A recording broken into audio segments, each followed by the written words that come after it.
जी प्यार से कहना धन निरंकार जी। मानविकता दिवस ये दिन जो बाबा गुरबचन सिंह जी महाराज के जीवन की जो भी हर पल से सिखलाई मिली, ये रूप आज अगर हम देखें तो उस जनरेशन और आज कितने दासी और दासी से यंगर जनरेशन जो फिज़िकली रूप अगर नहीं भी देख पाए तो भी ये बिल्कुल भी मन से ना सोचे कि हमने फिज़िकली नहीं देखा तो हमको कैसे पता चलेगा ये जीवन कैसा था। क्योंकि ये एक सिर्फ बात वो नहीं कि संगत में भी बाबा गुरबचन सिंह जी की जीवन से मिली शिक्षाओं को दोहराया गया या पब्लिकेशन में अन्य बुक्स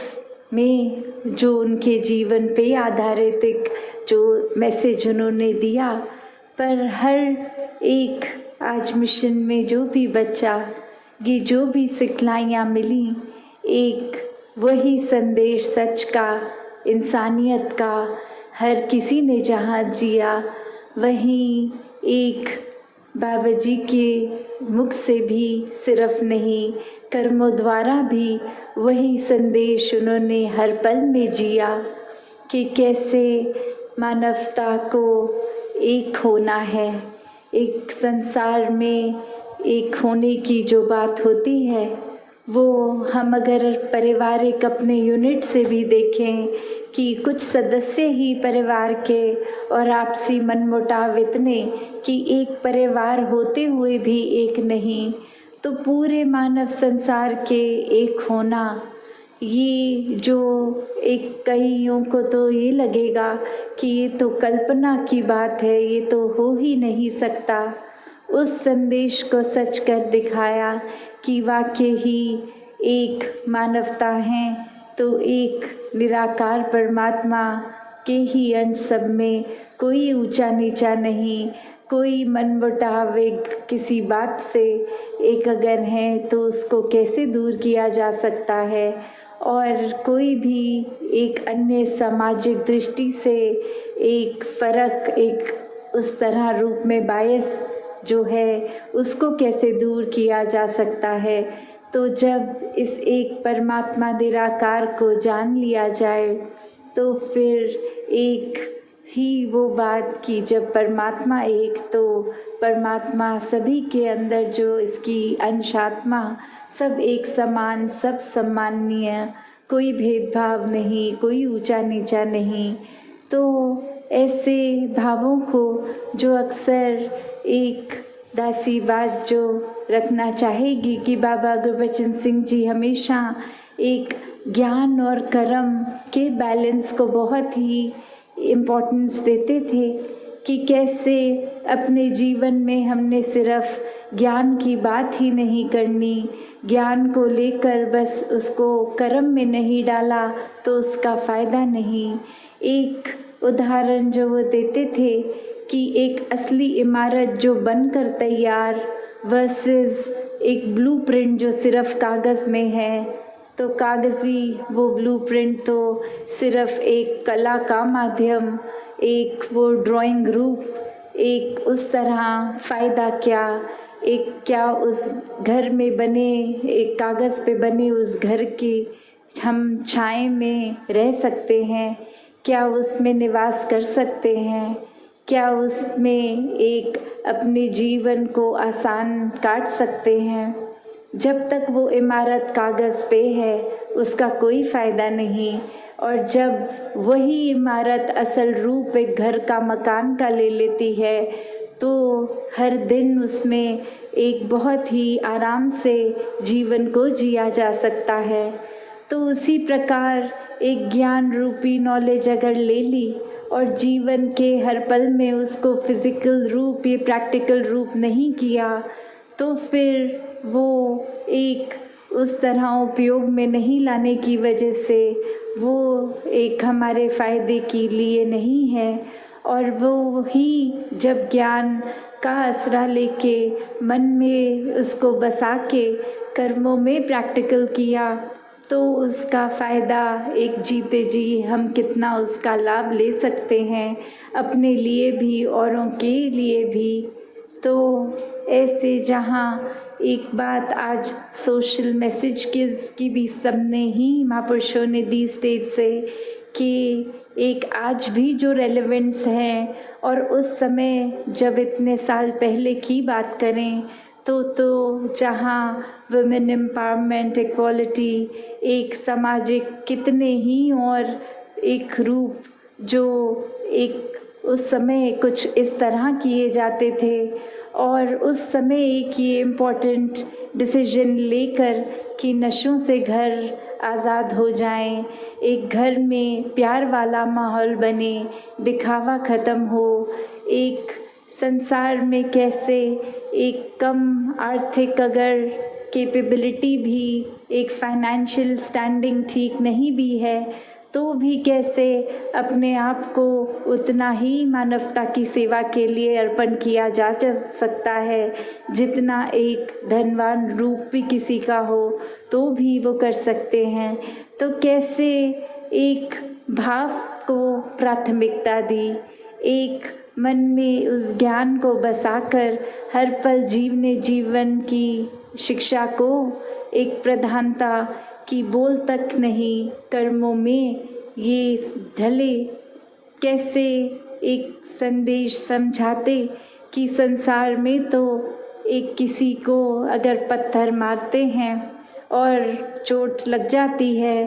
पर अपने जब अपने आप को फूल भी ज़ोर से मारेंगे तो वो भी लगेगा। तो वो जो मैसेज बाबा जी ने दिया और अब हम अगर उसको इम्प्लीमेंट करें कि जो अपनों की फूल की मारने वाली भी चोट है तो हमारे लिए तो कौन अपना कौन पराया, पूरा संसार ही अपना है। तो कैसे हमको अब परिणाम स्वरूप अपने कर्मों पे फोकस करना है, कि हमारी सोच पर फोकस करना है कि अक्सर हम ये तो कंपेयर कर लेते हैं कि उस व्यक्ति ने जितना हमें बुरा भला बोला हमने तो उसके मुकाबले एक भी बात उसको इतनी ख़राब नहीं बोली। तो बात तो वही कि दूसरे ने अगर हमें ज़ोर से इतना मारा पत्थर तो हमने उसकी तुलना तो उसको फूल ही मारा। तो बात तो वही, मारा उसने भी मारा हमने भी। तो एक हमें यहाँ अपने आप को इंट्रोस्पेक्ट करना है, एक अपने अंदर सोचना है कि एक भन में वो मन में भाव मारने के नहीं, एक आराम पहुँचाने के हों। यहाँ तो बाबा जी, राजमाता जी, सतगुरु बाबा हरदेव सिंह जी महाराज, माता सविंदर जी ऐसे ही बात समझाते कि अपने जीवन में हमें एक दूसरों की ओर नहीं अपनी ओर देखना है, अपने कर्मों को सुधार करना है, दूसरों के ऊपर टिप्पणी नहीं, एक फोकस अपना बने कि ये जो जीवन है हमें उसको कैसे जीना है, ये स्पिरिचुअलिटी को कैसे फोकस बनाकर जिएं और ये उतराइयाँ चढ़ाइयाँ हो भी तो कैसे ज्ञान रूपी ये जो हमें एक खजाना मिला है इसको प्रयोग करके हर स्थिति में कैसे भक्ति मेंटेन करते हुए, आनंद मेंटेन करते हुए जीवन को जी सके। तो बात आज जहाँ चाचा प्रताप सिंह जी के बलिदानों की भी कि ये सेवा रूप, ये आज भी परिवार को जो हमने सुना तो कैसे एक भाव सेवा की, एक कैसे अपने आप को बिल्कुल समर्पित करते हुए, तो ऐसे ही भक्तों के भाव भी ये महान भाव और एक रूप संसार में जो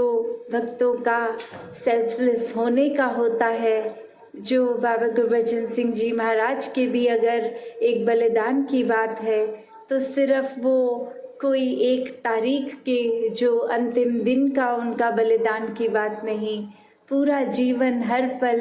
कैसे एक सेल्फलेस होके एक खुद को अपने लिए, एक अपनी सेहत, अपने दिनचर्या में एक इम्पोर्टेंस ना देते हुए पूरा दिन किस तरह महापुरुषों के एक परोपकार में, सेवा में, एक कैसे मंडल के भी रूप में कि किस तरह एक बचत रूप भी हो, अन्य कितने और संसार के एक भलाई के लिए जो कदम उठाए, तो ऐसी ही भलाई सभी की सोच बन जाए, एक हर कोई इसी रास्ते पे चलते जाएं, तो दासी और समय नहीं लेगी। सबने आज रक्तदान भी इतना सुबह से जो कर रहे हैं और इतने घंटों से फिर कुछ उसके बाद खाया पिया भी नहीं होगा, तो बात सिर्फ वो नहीं कि जो रक्त फिजिकली दे सके, एक कुछ जीवन की एज लिमिट्स भी जो होती हैं, चाहे वो 18 साल से छोटे बच्चे या सीनियर्स कि उनको अगर मेडिकली अलाउड नहीं, या फिर एक एज ब्रैकेट होने के बावजूद शरीर में कोई एनीमिक या कोई और वजह से भी हो सकता है कि मन में भाव तो पूरा ब्लड डोनेशन का, पर वो शरीर की एक पाबंदी की नहीं दे पाए, तो उसमें भी किसी ने एक बुरा नहीं महसूस करना है कि भाव सभी का योगदान का तो रहा है। एक सबब अगर ऐसा है तो उसमें दिल को छोटा नहीं करना। ये सेवाएं तो हर समय चलती जाएंगी और अपना हर दिन ही सेवाओं में अगर एक तरह की सेवा को कोई रिस्ट्रिक्शन है जो एक हेल्थ रीज़न से नहीं कर पाए, तो अन्य दूसरी तरह कंट्रीब्यूट किया जा सकता है। तो सेवा में भी भाव ये कंट्रीब्यूशन का एक निस्वार्थ होके सेल्फलेस होने का, ऐसी सेवाओं से हर कोई युक्त हो, ऐसे भाव जो भक्ति के मार्ग पे चलाने वाले युगों युगों से संतों के रहे, और मिशन में भी सद्गुरुओं से ये हमें सिखलाइयाँ मिलती चली जा रही हैं कि ब्रह्म ज्ञान द्वारा निराकार के आश्रय अगर हर पल लेक रहेगी सोच मन, तो फिर कोई भी कर्म हमारा विपरीत हमें नहीं लेके जाएगा। हमारी सोच फिर एक अपने उद्धार के लिए, संसार के उद्धार के लिए ही लगी रहेगी। तो इस तरह के भावों से हम सभी ने युक्त होकर अपने जीवन को आगे बढ़ाना है। सत्संगत जी, धन निरंकार जी।